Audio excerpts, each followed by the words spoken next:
जर पाहिला असता तर त्यांना महाराष्ट्रात काय परिस्थिती आहे हे कदाचित कळलं असतं। या राज्याचे मुख्यमंत्री आणि त्यांचे 2 डेप्युटी हे कोणत्या हवेत आणि कोणत्या भ्रमात वावरत आहेत आणि कोणत्या जगात वावरत आहेत आणि देवेंद्र फडणवीसांचं परवा किती मोठं कौतुक केलं प्रधानमंत्र्यांनी महाराष्ट्रात 2 दिवस राहावं येऊन आणि गेल्या 5 महिन्याच्या आत्महत्या झालेल्या शेतकऱ्यांच्या आणि अशा तरुण उद्योजकांच्या त्यांच्या कुटुंबियांना बोलवावं आणि ह्या राज्याचं कसं स्मशान केलं आहे देवेंद्र फडणवीस आणि त्यांच्या 2 डेप्युटींनी हे समजून घ्यावं। हर्षल पाटीलची आत्महत्या हा सदोष मनुष्यवध आहे, त्याला आत्महत्या का करावी लागली? जलजीवन मिशनमध्ये केलेल्या कामाचे पैसे त्याला वेळेत काय मिळू शकले नाहीत? त्याला कोण जबाबदार आहेत? कोणते मंत्री जबाबदार आहेत? कोणते अधिकारी जबाबदार आहेत? त्यांच्यावर सदोष मनुष्यवधाचा गुन्हा हे दाखल करणार आहेत का? त्यांना खरोखर न्याय द्यायचा असेल 1,40,00,000 तुमच्याकडे नाही सरकारच्या खात्यामध्ये, ठेकेदारांची 80,000 कोटीची बिलं थकली आहेत, अनेक ठेकेदारांनी आत्महत्या केल्या, मुख्यमंत्र्यांच्या गाडीसमोर जाळून घेण्याचा प्रयत्न केला आणि काल या तरुण हर्षल पाटीलने आत्महत्या केली। तरीसुद्धा हे सरकारमधले 2-3 लोक हे मौज मजा करत फिरतात नरेंद्र मोदीप्रमाणे। काय चाललं या महाराष्ट्रामध्ये? त्या गडचिरोलीला गेले वाढदिवसाच्या दिवशी आणि तिथून म्हटले की शहरामध्ये नक्षलवाद वाढला आहे। परत बोलले की शहरामध्ये माओवाद नक्षलवाद वाढला आहे। अहो, तुमच्या पक्षामध्ये आणि सरकारमध्ये नक्षलवाद आहे। नक्षलवाद म्हणजे हिंसाचार असेल तर तुमचे लोक हिंसाचार करतायत। काल दौंडमध्ये सत्ताधारी पक्षाच्या एका आमदाराच्या भावानं एका नर्तिकेवर गोळ्या चालवल्या। ही हिंमत येते कुठून? हा नक्षलवादच आहे ना।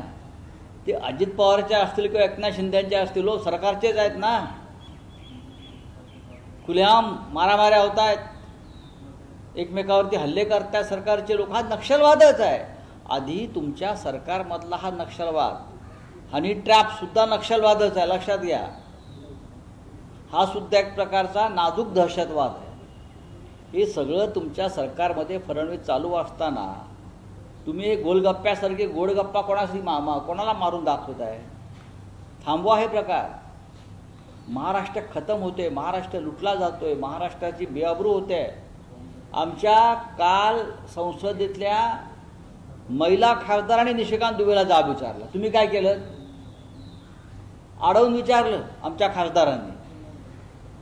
तुमच्यात हिंमत आहे का हे करण्याची?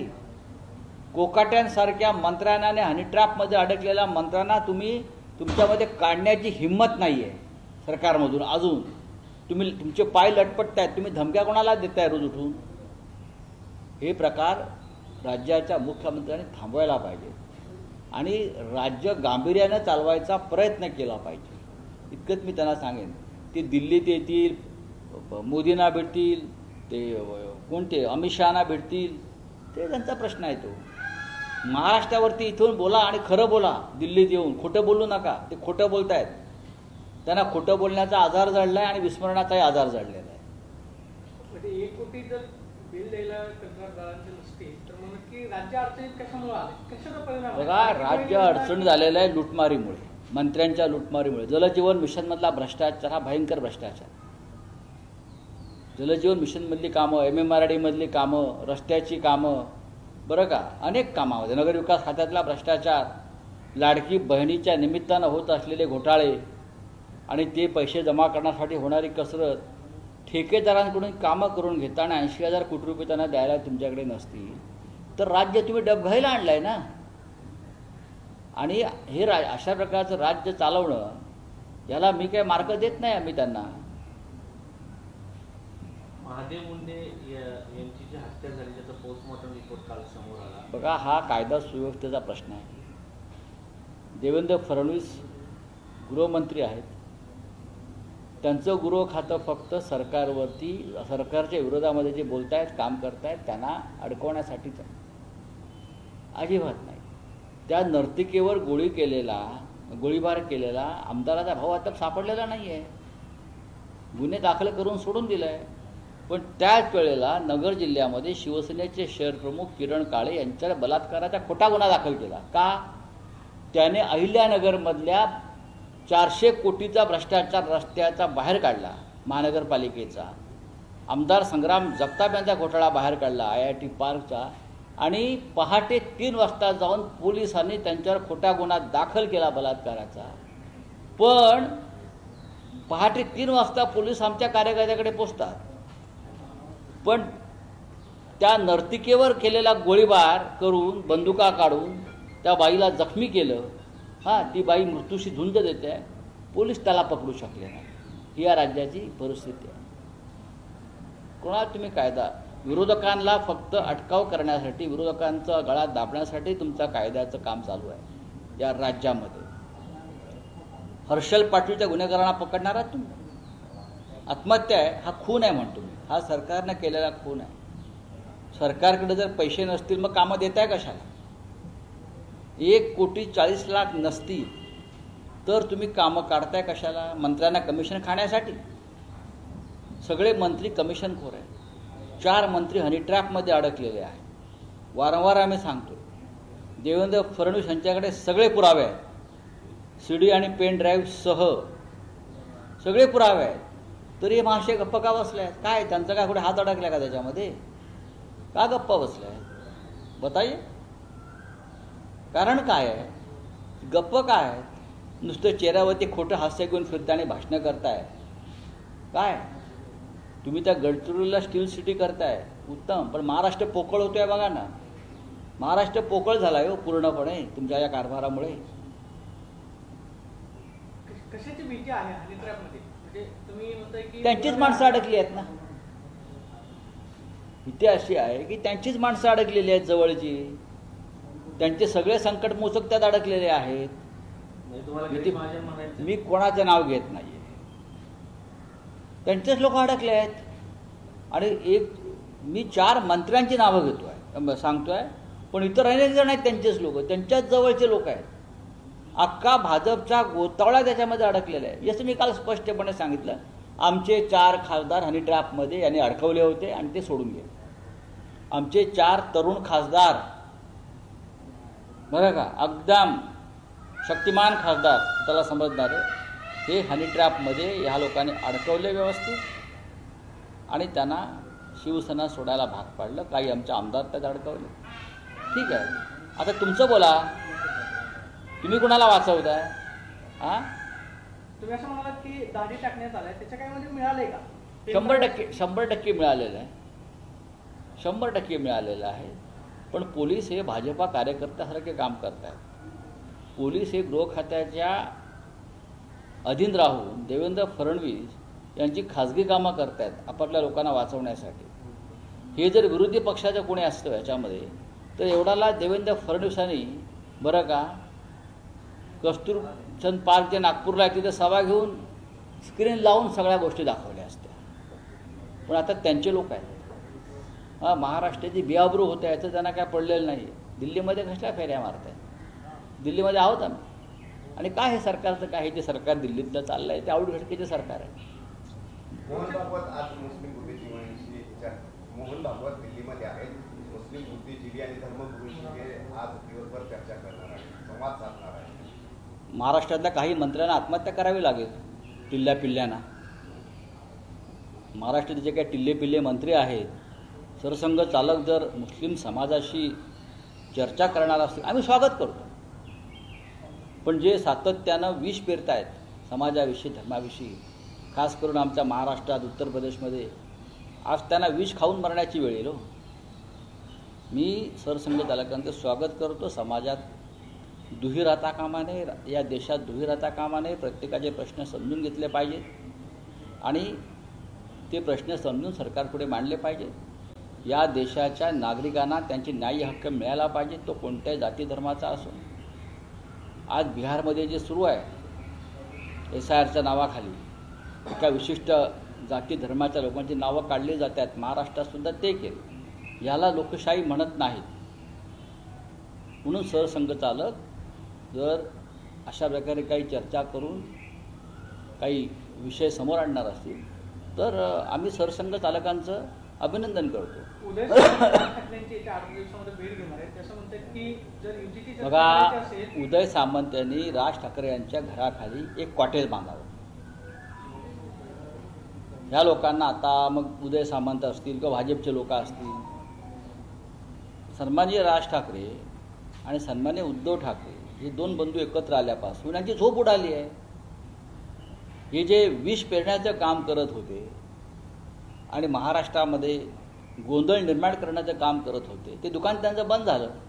त्याच्यामुळे काय राज ठाकरेंकडे कोण जातं आहे काय आम्हाला त्याशी काही पडलेलं नाही.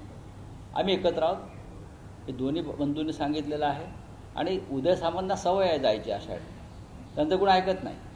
तर मी म्हणेन त्यांनी शिवतीर्थावर त्यांचं जे घर आहे मनसे प्रमुखांचं त्याच्या खाली कॉटेज बांधावं, तिथंच राहावं, काही हरकत नाही. उदय सामंतांना कोण पाठवते? सातत्याने चर्चा त्यांचे बॉस ठाण्याचे टेमी नाक्यावरचे झोपच येत नाही त्यांना, त्यांची झोपच उडाली. उद्धव ठाकरे व राज ठाकरे एकत्र आल्यावर महानगरपालिकांसह उद्याच्या विधानसभेत सुद्धा आम्ही यश प्राप्त करू हे त्यांना माहिती आहे. चला सर, एक प्रश्न असा आहे की JNU मध्ये आज उस्मानाबाद मराठी भाषा अध्यासन केंद्राचं उद्घाटन होते, पण आयोजन समितीमध्ये 10 पैकी एकही प्राध्यापक मराठी नाही आहेत आणि फक्त एकमेव प्राध्यापक आहेत ज्यांना मराठी कळते. तुम्ही कसं पाहताय? बघा, लक्षात घ्या की ही दिल्लीतली युनिव्हर्सिटी आहे, ही दिल्ली विद्यापीठ आहे आणि मराठी अध्यासन केंद्र ही अनेक ठिकाणी सुरू झालेली आहेत ना, असं नाही. आता त्या विद्यापीठाच्या कामाची पद्धत मला माहीत नाही. आम्ही अशिक्षित अडाणी लोक आहोत. मराठी जरी नसले तरी जर त्यांचं मराठीविषयी जी काय आस्था आहे त्यातून भविष्यामध्ये कशाप्रकारे काम केलं जातं आहे हे पाहून त्याच्यावर मत व्यक्त करावं लागेल. या क्षणी विद्यापीठामध्ये मराठीविषयी अभ्यास केंद्र अध्यासन केंद्र सुरू होते, महत्त्वाचं आहे. अनिल परबांनी जो विषय काढला की रामदास कदम यांचा जो डान्स बार आहे त्याच्यावरती कारवाई का होत नाही, त्यावरती रामदास कदम असं म्हणाले की ऑर्केस्ट्रा होता, त्याचे सगळे पुरावे आहेत. त्याच्यावरती किती बोलायचं आपण. अनिल परब हे सक्षम अभ्यासू वृत्तीचे आमदार आणि आमचे नेते आहेत पक्षाचे. त्यांनी जेव्हा एखादा विधिमंडळामध्ये विषय मांडला याचा अर्थ त्यांच्याकडे हातामध्ये पूर्ण पुरावा. आणि अनिल परब यांची विश्वासार्हता ही रामदास कदमांपेक्षा जास्त आहे. ते पक्षाशी निष्ठावान आहेत. त्यांनी स्वार्थासाठी कधी पक्ष सोडला नाही. त्यांच्यावर ईडीच्या रेड्स पडल्या, त्यांना अटक करण्याचा प्रयत्न झाला, त्यांचा कुटुंबांना त्रास देण्याचा प्रयत्न केला, पण ते मातोश्रीशी एकनिष्ठ आहे. त्याच्यामुळे महाराष्ट्राचा विश्वास हा अनिल परब जे सांगतायत त्याच्यावर. लोक गेले त्यांचे व्हिडिओ फुटेज बाहेर काढू असं देखील धमक्या दिल्या जातात की ज्यांचे हे बार वगैरे आहेत आणि जिथे लोक. ठीक आहे, आता बघा हा विषय कायद्याचा आहे. हा उपराष्ट्रपती जगदीप धनखडांची तुम्ही राजीनामा दिल्यानंतर भेट घेण्याचा प्रयत्न केला, शरद पवार आणि तुम्ही. नाही, भेट झाली का नाही त्यांची भेट होऊ शकली नाही. बहुतेक त्यांच्यावरती बंधनं आलेली दिसत आहेत, कोणाला भेटू नका म्हणून. चला हिंदी तिसरा दिवस आहे, आजही चौथा दिवस आहे. विरोधक सगळे प्रदर्शन करत आहे, विरोध प्रदर्शन करत आहे, कुठलंही कामकाज होत नाहीये. सत्ताधारी आणि विरोधक एक म्हणतात की आम्ही कामकाजाला तयार आहोत, पण कामकाज काही होत नाहीये. कामकाज सोमवारपासून होईल ना, सोमवार से हो जाएगा. सिंदूर के ऊपर अब चर्चा होने की तैयारी करने की तैयारी. सिंदूरवर ऑपरेशन सिंदूरवरती 16 तास चर्चा करण्याची तयारी सरकारनं दाखवल्यावरती आता फक्त बिहारच्या प्रश्नावरती आमची एक भूमिका आहे की बिहारमध्ये जो मतदार याद्यांमध्ये घोटाळा सुरू केला आहे भारतीय जनता पक्षाने त्याच्यावर चर्चा व्हावी. ठीक आहे. चुनाव के लिए तैयारियां शुरू की जा रही हैं. आपकी पार्टी की तरफ से किसी का नाम दिया गया? नहीं, हम कैसे पार्टी का नाम देंगे. हम एक साथ बैठेंगे, इंडिया ब्लॉक एक साथ बैठेंगे और उसका ऊपर एक नाम पर सहमति हो जाएगी. हमें विश्वास है. ऑपरेशन सिंदूर पे सर चर्चा के लिए टाइम दिया गया है और ये कहा जा रहा है कि सीएम हो सकता है इंटरवेन करें. आप क्या लगता है? देखिए, ये विषय राष्ट्रीय सुरक्षा का है. पाकिस्तान के साथ हमने युद्ध किया, युद्ध पीछे लिया और प्रेसिडेंट दबाव बार बार ये बोल रहे हैं कि मेरे दबाव में ये युद्ध हमने बंद किया है. उसके बारे में तो प्रधानमंत्री ही अपनी बात रख सकते हैं, दूसरा कोई तो नहीं बोलेंगे. सर